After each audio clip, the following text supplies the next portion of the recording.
Martin Scorsese is widely regarded as one of the greatest, most consistent, and most celebrated directors in cinema history. The 70s is sort of like a golden age of American cinema, along with the 50s and the 40s and 30s, because you had a lot of actual personal films, original voices making films. Robert Altman, Bogdanovich, Cimino, a whole bunch of them. Coppola, Spielberg started, Lucas, all of that sort of thing, and De Palma. And at that time, it was the time of the director. From gritty street dramas to sprawling historical epics, his catalogue spans over 5 decades of visual wizardry and cinematic brilliance, which has helped define Hollywood filmmaking. In this video, we'll be breaking down the budget and revenue of every classic Martin Scorsese film. Are you serious? Yes, dead serious. We'll be taking a look at all of his greatest films to see which ones became a box office success and which fell short of their financial expectations.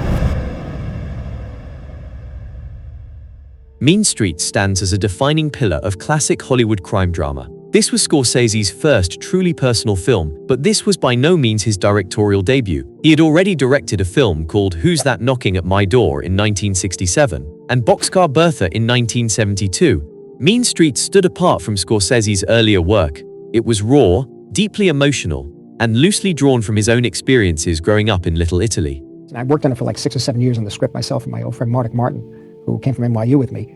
And I had the script out there, and John Cassavetes was the one who told me to go ahead and make that kind of film. He said, you can do genre films, but that's not you. Mean Streets follows Johnny Boy, a reckless, self-destructive hothead played by Robert De Niro, who's deep in debt to a relentless loan shark, and Charlie, a mobster's nephew, played by Harvey Keitel, who becomes torn between ambition, loyalty, and the weight of his Catholic guilt as he tries to keep Johnny Boy from spiraling out of control. The film was produced on a tight budget of $650,000. Financed in part by music manager Jonathan Taplin. But despite critical acclaim and a warm reception from audiences, Mean Street was not a box office success, at least not at first. It made $65,000 in its initial theatrical release, which could be seen as a very disappointing flop. However, over time, through international distribution, home videos, and revival screenings, many reports estimate that the film eventually grossed up to $3 million, a 6x return on its original production budget, making it modestly profitable in the long run, and far more valuable as a career launcher than a cash cow. It currently holds a 92% critic rating, with many praising its authenticity, energy, and Scorsese's unique voice. It announced the arrival of one of the most important filmmakers of the era, and kicked off his legendary collaboration with Robert De Niro. Then, it was in 1976 that Scorsese reunited with De Niro and took a much darker turn, capturing the isolation and decay of New York City through the eyes of a disturbed loner. After the critical acclaim of Mean Streets, Martin Scorsese was gaining serious momentum, but he was yet to capture mainstream recognition. However, all of that Hollywood obscurity changed in 1976 when he joined forces with Robert De Niro to create a film that would cement his place in cinematic history. Taxi Driver follows Travis Bickle, a mentally unstable Vietnam War veteran, played by Robert De Niro in a performance that would define his career. Alone and adrift in a decaying New York City, Travis takes a job as a cab driver, wandering through the filth, loneliness, and moral rot, until his isolation festers into violent delusion. The film was written by Paul Schrader, who based the Travis character on his own spiral into depression and insomnia. Scorsese saw this as a chance to make a bold statement, one that was equally psychological and political. With a modest budget of $1.3 million, Taxi Driver was shot in the sweaty, trash-filled streets of 1970s Manhattan. It went on to earn over $28 million globally, which is more than 20 times its budget, an incredible return by any standard, especially for a movie that was dark, violent, and psychologically intense. Its profitability stunned the industry. Studios realized that there was a growing appetite for bold, character-driven stories, even if they were disturbing. It currently holds an 89% critic rating, and is frequently ranked among the greatest films of all time. Its influence can still be seen across cinema, and Travis Bickle remains one of the most iconic and disturbing characters ever put to screen. Taxi Driver captured a darkness that few films had dared to explore, and it solidified Scorsese and De Niro as one of the most potent director-actor duos in film history. It really has to do with a fellow who becomes obsessed with something he can't have, which is a woman, a blonde-haired, blue-eyed, beautiful woman, played by Sybil Shepherd. But it wasn't without controversy. Some critics questioned whether the film glamorized Travis Bickle's descent into madness, or if it was a dangerous mirror to a fractured society. Despite the backlash, the film struck a nerve with the Academy, earning 4 Oscar nominations. For Scorsese, this wasn't just a hit, This was validation that his raw, unfiltered vision could connect with the mainstream. It gave him an enormous creative leverage, opening doors to bigger projects and solidifying his place in the new Hollywood movement. And for American cinema, it was a turning point, showing that films didn't have to be clean or comforting to be successful. They just had to be honest. But just 4 years later, Scorsese and De Niro would reunite once again, but this time, they aimed to tell one of the most brutal and emotionally charged stories of the 90s. Raging Bull is a raw psychological visual deep dive of a man whose greatest opponent was never in the ring but in the mirror. The film follows Jake LaMotta, a talented but self-destructive boxer whose rage, jealousy, and insecurity tears apart everything in his life, from his career in the ring to his relationships outside of it. Shot in stark black and white, Raging Bull is less about boxing and more about the cost of unchecked masculinity and inner turmoil. It's a tragic story about a man fighting for control in a world he can't understand or forgive. The journey to make Raging Bull was far from easy. Scorsese initially didn't want to direct a sports film, but it was Robert De Niro who persistently talked him into it. De Niro had read Jake LaMotta's memoir and was convinced it had the potential for something deeper, not just a boxing movie, but a character study about a man consumed by rage, insecurity, and self-destruction. The result would become one of the most defining films of his career. But it took me a long time to understand where I was in Raging Bull. Yeah, it took me a long time to find my voice in Raging Bull. I didn't want to do it, you see. You weren't until you prepared, until you'd found the voice that you wanted to carry the movie with? Yeah. In other words, I found what the movie was about. With a budget of $18 million, Raging Bull was shot over the course of several months, including a break in production so De Niro could gain 60 pounds to portray an older LaMotta. The commitment was intense, and the performances even more so. Raging Bull ultimately earned $23 million at the global box office, a very underwhelming result for a project that took so much to make. So while the film is now hailed as one of the greatest ever, its initial theatrical release was not a runaway success. However, Raging Bull was a critical triumph, earning De Niro his first Oscar for a leading role and also taking home the award for Best Editing. It currently holds a 92% critic rating, receiving widespread critical acclaim for its bold direction, raw performances, and unflinching portrayal of a deeply flawed character. On the other hand, some critics and audiences found it too bleak and emotionally distant. The relentless brutality, both physical and emotional, made it difficult for some viewers to connect with or even endure. Over time, the film's reputation only grew massively. What it lacked in initial profitability, it made up for in legacy. After Raging Bull, Scorsese had reached a new creative peak, but the years that followed weren't easy. His next two films, The King of Comedy and After Hours, were critically respected, but didn't catch fire at the box office. So in 1986, Scorsese took on something different. In 1986, Martin Scorsese found himself working with one of the hottest young stars in Hollywood, Tom Cruise. This handsome young geezer was riding high off the blockbuster success of Top Gun, while Scorsese, despite having already delivered classics like Taxi Driver and Raging Bull, had spent the last few years making smaller, riskier films that didn't always connect at the box office. So when the opportunity came to direct a sequel to a beloved Hollywood classic, Scorsese saw it not just as a commercial opportunity, but as a creative challenge. Paul Newman called and was interested in doing a sequel to it, and I really wanted to work with Paul Newman, and we kind of used the Eddie Felton character as a common ground to meet on.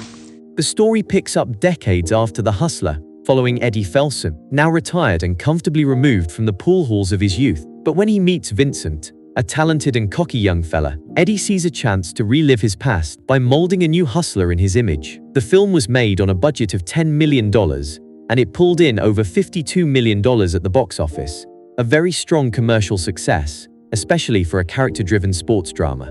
It currently holds an 87% critic rating, with many praising Paul Newman's performance, calling it one of the best of his career, a role so commanding and layered that it finally earned him his long-overdue Academy Award for Best Actor. However, some critics felt the story lacked emotional weight, that it was more about flash than substance. Still, the film cemented Newman's legacy, boosted Cruise's credibility beyond action fare, and proved that Scorsese could take on commercial projects without compromising his artistic identity. It may not be listed among his all-time masterpieces, but The Color of Money stands as a stylish, profitable, and well-crafted chapter in his career. But it was in 1990 that Scorsese returned to what he did best, a film that would redefine the gangster genre and re-establish Scorsese at the very top of American cinema.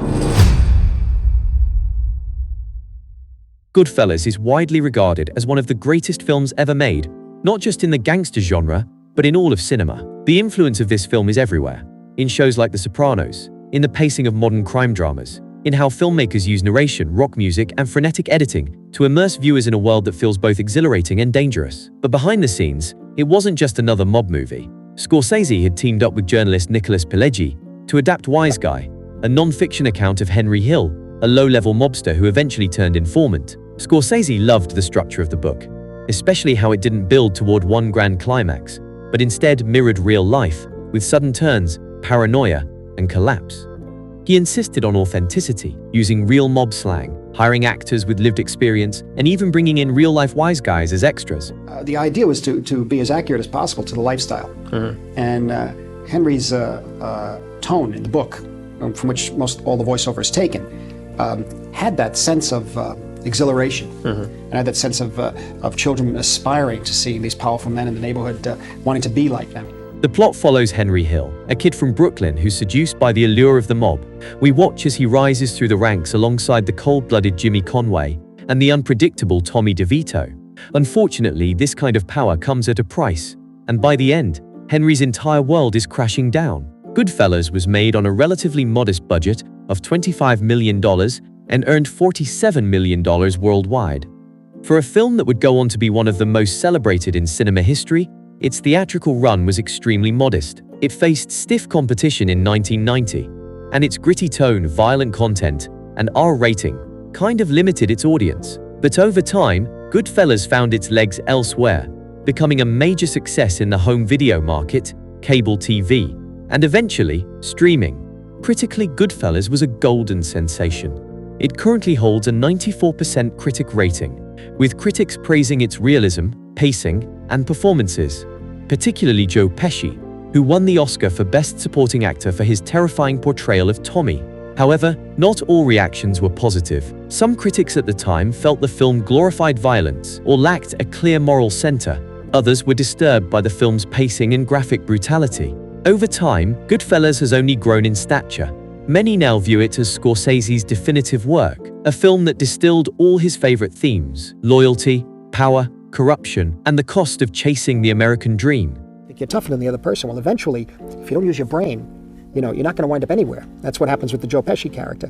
And I think the danger of the excitement of that lifestyle is what I grew up around, and I saw a lot of people disappear because of that. After Goodfellas, Scorsese wasn't done with the world of organized crime, not by a long shot. Just 5 years later, he took his talents to Las Vegas, where the stakes were higher, the money flowed faster, and the downfall was even more brutal.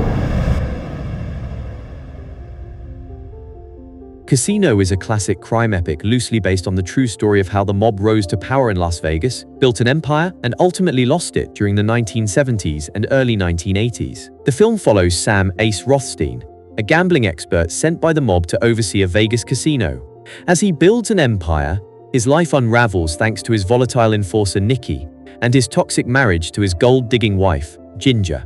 Anyone who's seen this film knows that Sharon Stone delivered the performance of a lifetime. I genuinely despised her throughout the movie, and that's exactly what makes her performance so incredible. She went on to win a Golden Globe Award for Best Actress and an Oscar nomination. Production-wise, Casino was lavish and ambitious. Scorsese and his team shot extensively on location in Las Vegas, with much of the film taking place inside the real-life Riviera Casino, which was transformed to represent the fictional Tangiers. Scorsese went to extraordinary lengths to recreate the look and feel of the 1970s Las Vegas Strip. From authentic signage and costumes to the rich textures of casino life, the attention to detail was meticulous, with 7,000 extras used to fill out the bustling casino floors and streets. Casino had a production budget of $52 million, a notable step up from Goodfellas. It went on to earn $110 million worldwide, an impressive return for a film driven not by special effects, but by story, style, and powerhouse performances. It also generated millions through home video sales, television rights, and later through streaming services, becoming a highly profitable title in Universal's library. Casino currently holds a 79% critic rating, with audiences praising it for its style, performances, and unflinching look at Vegas corruption. Some others felt it was too long and kind of similar to Goodfellas. Regardless of the few negative reviews, Casino proved to be one of Scorsese's most financially successful films, and a crime classic that continues to generate revenue to this day. It is the style of Goodfellas. It's the same writers, Nick Pileggi and myself, the same actors, Robert De Niro and Joe Pesci, and they aren't playing missionaries in this film. They aren't playing show business performers. They are playing gamblers and gangsters. After exploring the rise and fall of Las Vegas in Casino, Scorsese would soon turn his lens back to New York. But this time, the criminals weren't in suits. They were the ghosts of a city that never sleeps, and one man trying to outrun them. Bringing Out the Dead is one of Scorsese's most underrated films, a psychological drama set over 3 nights. It takes us into the life of Frank Pierce, a paramedic spiraling toward burnout as he navigates Manhattan's chaotic night shifts, tormented by the ghosts of those he couldn't save. The film plunges deep into themes of guilt, exhaustion, and spiritual crisis, with the city itself becoming a kind of waking nightmare. On the production side, Scorsese reunited with screenwriter Paul Schrader, who had penned Taxi Driver. The film was shot on location in New York City, with much of it filmed during real overnight shifts, capturing the raw, disorienting atmosphere Frank inhabits. The film had a production budget of around $32 million. At the box office, it earned a disappointing $16 million worldwide, making it one of Scorsese's rare financial disappointments. However, it did find some life on home video sales and cable television, but even with those additional revenues, it never came close to recouping its production and marketing costs. By industry standards, Bringing Out the Dead is considered a commercial disappointment, a passion project that didn't resonate with mainstream audiences. What concerned me the most was we're dealing with a subject that at first glance you'd say may be repellent to the viewer. Maybe it's too upsetting for the viewer. And I was very, very careful in how I showed this world that these men and women work in. And that's one level of it, the actual showing of what we did, the actual imagery that I chose. But the other thing was working it all through the eyes of Frank Pierce, the young man played by Nick Cage, who's undergoing this crisis in his life. For Nicolas Cage, coming off hits like Face Off and Con Air, this was a significant box office stumble. The film's dark tone, fragmented narrative, and intense style made it a hard sell to mainstream audiences. It currently holds a 74% critic rating, with many people largely impressed by Scorsese's visual ambition and Cage's gripping performance. But many felt the film was too bleak, emotionally draining, and narratively unfocused, leaving many audiences disconnected. Although Bringing Out the Dead may not have found its audience at the box office, but it showed Scorsese was still willing to take creative risks, even if they didn't always pay off financially. And just a few years later, he would return with his biggest, most ambitious project yet. Gangs of New York is one of Scorsese's most ambitious and sprawling films, a brutal portrait of violence, revenge, and power in 19th century New York. This was a project Scorsese had been trying to make since the 1970s. Now, with a massive budget and the backing of a major studio, he finally had the chance to bring his vision of the birth of modern New York to life on a truly epic scale. Always wanted to do Gangs of New York. We started it many times. It got canceled. Here's a chance. This kid, Leo DiCaprio, really likes your films. At least meet with him. And he was willing to go whatever I could do to make that film. So that's how it all started, with him coming off of Titanic and a couple of other films. Then we convinced Daniel Day to get into it as Bill the Butcher. The film follows Amsterdam Vallon, who returns to the Five Points to seek revenge against the Butcher, the ruthless gang leader who killed his father. Set against the backdrop of political corruption and gang warfare, it's a story of vengeance, identity, and the chaotic shaping of a young America. Production-wise, Gangs of New York was massive. Scorsese built an entire recreation of the 5 Points at a studio location in Rome. The scale was unprecedented, with thousands of extras, elaborate set pieces, and meticulously crafted period details. But the shoot was notoriously troubled, with budget overruns, creative clashes with producer Harvey Weinstein, and a lengthy post-production period all pushed the film well past its original schedule. The final production budget ballooned to around $100 million, making it one of the most expensive films Scorsese had ever attempted. At the box office, Gangs of New York earned about $193 million worldwide, a solid return, though not a runaway hit by blockbuster standards. It didn't generate the kind of massive profit the studio had hoped for. Critically, the film has a 72% rating, with many praising the film's grand scale, Daniel Day-Lewis's towering performance, and its rich immersive world. However, others felt it was bloated and uneven, with too many subplots and pacing issues that kept it from being a true masterpiece. Coming off the sprawling, gritty epic of Gangs of New York, Scorsese shifted gears, trading the blood-soaked streets of old New York for the opulence, ambition, and madness of Hollywood's golden age.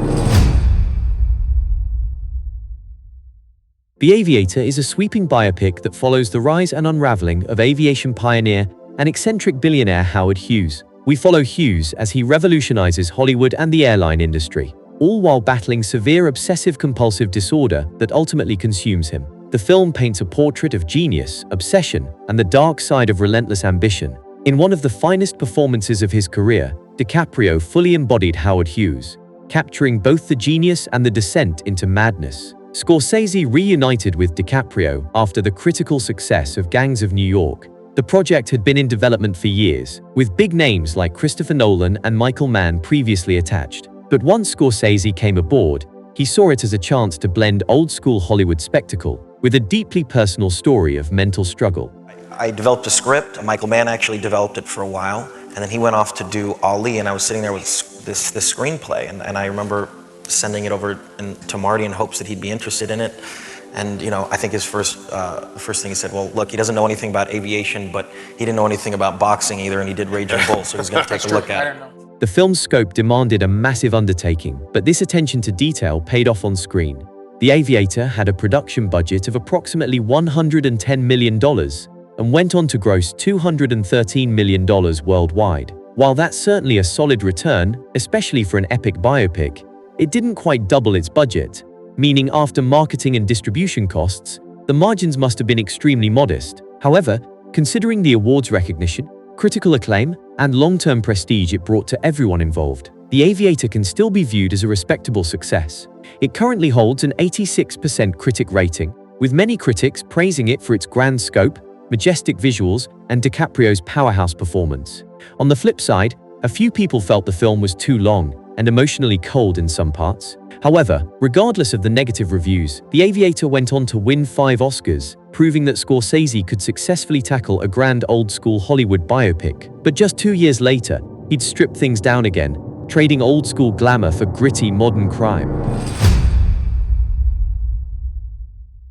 By the mid-2000s, Scorsese had long been associated with New York crime dramas, but The Departed brought him to new territory. The film was an adaptation of the acclaimed Hong Kong thriller, Infernal Affairs. The Departed is a gritty, nerve-shredding crime thriller set in Boston's Irish mob underworld. It centers on 2 men living double lives: Billy Costigan, an undercover cop infiltrating the mob, and Colin Sullivan, a mole embedded in the Massachusetts State Police. As each tries to expose the other, the tension escalates toward a brutal, unforgettable conclusion.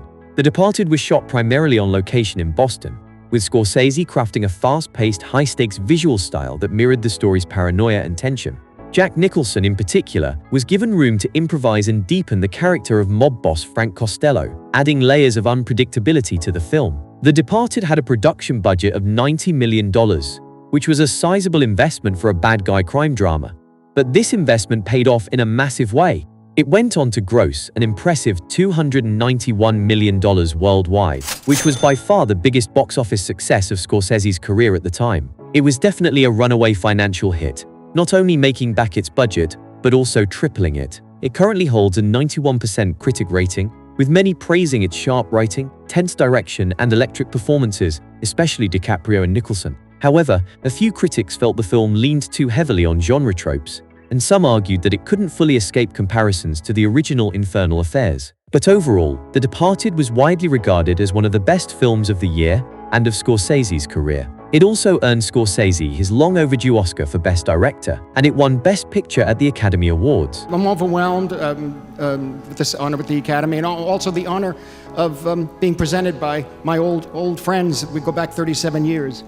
I'm so moved, and so moved.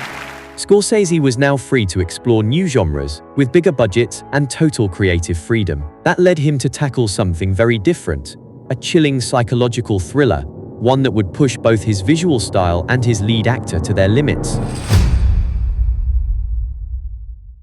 After the mainstream triumph of The Departed, Scorsese once again teamed up with Leonardo DiCaprio, but this time, it was to explore very different territory. Shutter Island is a dark psychological thriller set in 1954. The story picks up with U.S. Marshal Teddy Daniels and his partner, Bruce Banner, arriving at Ashcliffe Hospital a remote mental institution on a windswept island, to investigate the mysterious disappearance of a patient. But as the investigation unfolds, Teddy finds himself questioning not only the strange happenings at the hospital, but his own sanity. The film is a descent into paranoia, trauma, and fractured identity, a mind-bending thriller that blurs the line between reality and delusion. It was shot largely in Massachusetts and on eerie constructed sets. Scorsese, along with longtime collaborator Robert Richardson as cinematographer, leaned into a highly stylized visual approach, saturated colors, dreamlike sequences, and disorienting edits, meant to visually reflect the fractured psyche of its protagonist. Shutter Island came with a reported production budget of $80 million, a sizable sum for an R-rated psychological thriller without action set pieces or franchise appeal. But the investment paid off in a big way. It grossed a massive $294 million worldwide, making it one of Scorsese's highest-grossing films to date. It earned nearly 4x its production budget, a rare feat for a cerebral genre-blending film without franchise backing. This level of success sent a clear message that audiences were willing to embrace Scorsese's more experimental side, as long as the storytelling was compelling, and a major star like DiCaprio helped anchor the experience. It also performed strongly on home video and continues to be a streaming favorite. For Scorsese, it reinforced his ability to make stylish, artistically ambitious films that also appeal to wide global audiences. I knew that Leo, having worked with him, having gone through the process of Gangs and Aviator, but particularly Departed, could pull this off and could get into, could hit and reach certain levels of emotion and psychological depth that we could try. Anyway, I knew we could try. But after the dark, claustrophobic world of Shutter Island, Scorsese was ready for something completely different. Next, he was about to surprise everyone by stepping outside the crime genre entirely. Set in 1930s Paris, Hugo follows a young orphan living inside a train station, determined to repair a broken robot thingy left by his late father. His quest leads him to a grumpy toy shop owner and into the lost legacy of one of cinema's earliest pioneers. Hugo became one of Scorsese's most technically ambitious projects, with groundbreaking 3D visuals and elaborate sets, including a fully recreated 1930s Parisian train station. It was also a deeply personal film, reflecting Scorsese's lifelong passion for film preservation. Yeah, there was this excitement of doing something new and special. This was something very special, and this was a mission, an obsession. But it linked me back to the limitless imagination of a child. Hugo had a massive budget of $170 million, largely due to the costly 3D production, elaborate period sets, and extended post-production. It went on to gross $185 million worldwide, which is a respectable number for a historical fantasy film, but not nearly enough to recoup its budget in any way. As a result, Hugo was viewed as a financial disappointment for Paramount. It's estimated to have lost tens of millions of dollars during its theatrical run. It did see some recovery in home video and streaming sales, where it gained a following among film lovers and families. However, Hugo was loved among critics and audiences. It currently holds a 93% critic rating, with many moviegoers praising Hugo for its visual beauty and emotional depth, with particular acclaim for Scorsese's masterful use of 3D and his heartfelt tribute to early cinema. On the downside, some found the film's slow pace and child-focused narrative less engaging for mainstream audiences. After the financial disappointment of Hugo, many questioned what path Scorsese would take next, but they didn't have to wait for long, because his next film, just 2 years later, was about to catapult him right back to the top. The Wolf of Wall Street tells the outrageous true story of Jordan Belfort, a young, ambitious stockbroker who goes from hustling penny stocks to running a massive firm that rakes in millions by bending every rule in the book. But with unimaginable wealth comes an equally wild lifestyle: drugs, parties, women, and non-stop excess. Bringing The Wolf of Wall Street to life wasn't an easy feat. DiCaprio had been chasing the rights to Jordan Belfort's memoir for years. He secured them in 2007, and it became a passion project for him. Scorsese wasn't interested in making a cautionary tale. He wanted to fully capture the adrenaline, chaos, and madness of Belfort's world, letting the audience experience the excess firsthand. Frankly as possible, so that it wouldn't be a matter of making comments on him and his bad behavior, but actually putting the audience into the mindset of that behavior and that mentality, and see where it goes. It's arguably his most outrageous and unrestrained movie, filled with explicit content and dark humor. Shot in just over 4 months with a budget of $100 million, Scorsese was given creative freedom by independent financier Red Granite Pictures, after many traditional studios balked at the controversial material. Wolf of Wall Street grossed an astonishing $406 million worldwide, making it Scorsese's most profitable films ever. By this point, Scorsese had already defined cinema in the 70s, reinvented himself in the 90s, and now, with The Wolf of Wall Street, he showed he could still craft instant classics in the 2010s. It cemented his place as a legendary filmmaker, one whose relevance spans generations and whose storytelling continues to evolve without losing its edge. It currently holds a 79% critic rating, with many critics highlighting Scorsese's direction and DiCaprio's fearless, electric performance, calling the film a darkly hilarious and sharp critique of greed and excess. However, some critics argued that the film's depiction of excess and debauchery was too indulgent, blurring the line between critique and glorification. Regardless, the movie was a huge commercial success, and its influence is undeniable.